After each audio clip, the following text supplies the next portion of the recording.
Question number 14 में हमारे पास दो ट्रायंगल ए बी सी और पी क्यू आर दी हुई हैं और ट्रायंगल ए बी सी की ए बी और A C side, triangle P Q R की पी क्यू और पी आर साइड और ट्रायंगल ए बी सी का मीडियन ए डी और ट्रायंगल पी क्यू आर का मीडियम पी एन, ये सब आपस में प्रोपोर्शन में है। ये गिवन है।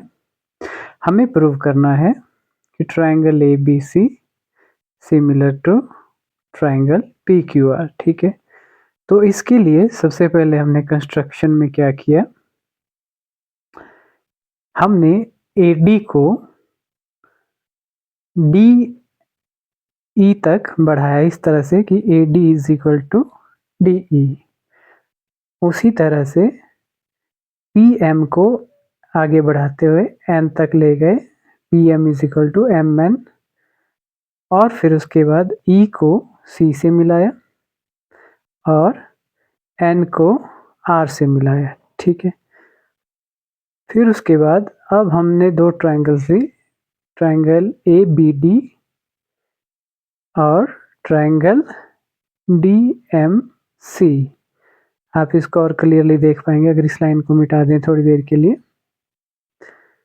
तो ये दो ट्रायंगल्स, इन दो ट्रायंगल्स में हमने angle A D B equal to E D C, opposite angle, first proof.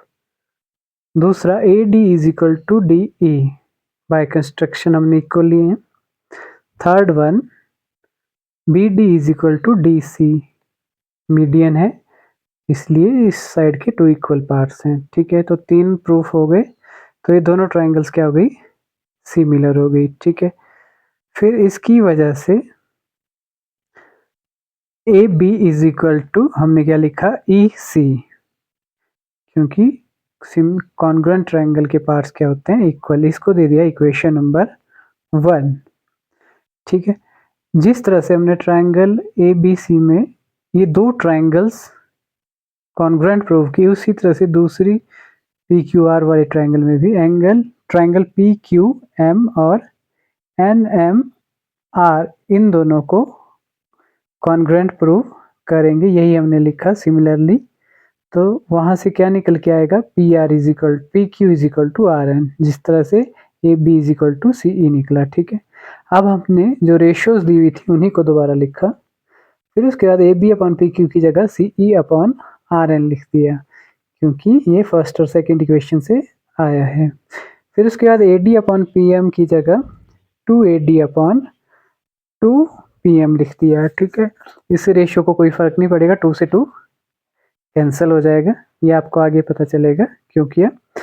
फिर 2AD अपॉन 2PM को हम लिख सकते हैं AE अपॉन PN, क्योंकि 2AD AE के इक्वल है और ये PN के इक्वल है।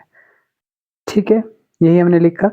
फिर जो ये दोनों ट्रायंगल्स की कोरस्पॉन्डिंग साइड्स प्रोपोर्शन में आई है, ये कौन सी दो ट्रायंगल्स है, ट्रायंगल AAC एंड PNR। तो जब साइड सारी प्रोपोर्शन में है तो ट्रायंगल्स क्या होती हैं, सिमिलर। तो ये दोनों ट्रायंगल्स क्या हो गई, सिमिलर। जब ये दोनों ट्रायंगल्स सिमिलर हो गई तो इनके एंगल भी क्या होंगे, इक्वल। इसलिए हमने वो एंगल ऊपर वाला ए वाला DAC इक्वल टू MPR लिखा। ठीक है, इसको इक्वेशन नंबर 3 दे दिया। ठीक है, जिस तरह से हमने ये दो ट्रायंगल सिमिलर दिखाई, उसी तरह से हम ये राइट साइड वाले ट्रायंगल्स हैं, लेफ्ट साइड वाले ट्रायंगल्स को भी सिमिलर इसी तरह से प्रूव कर सकते हैं। यही हमने लिखा कि वी कैन प्रूव। अब हम क्या करेंगे, ये जो लाइन है वो मिटा देंगे ताकि आपको पता चल पाए कि हम किन ट्रायंगल्स की बात कर रहे हैं। ठीक है,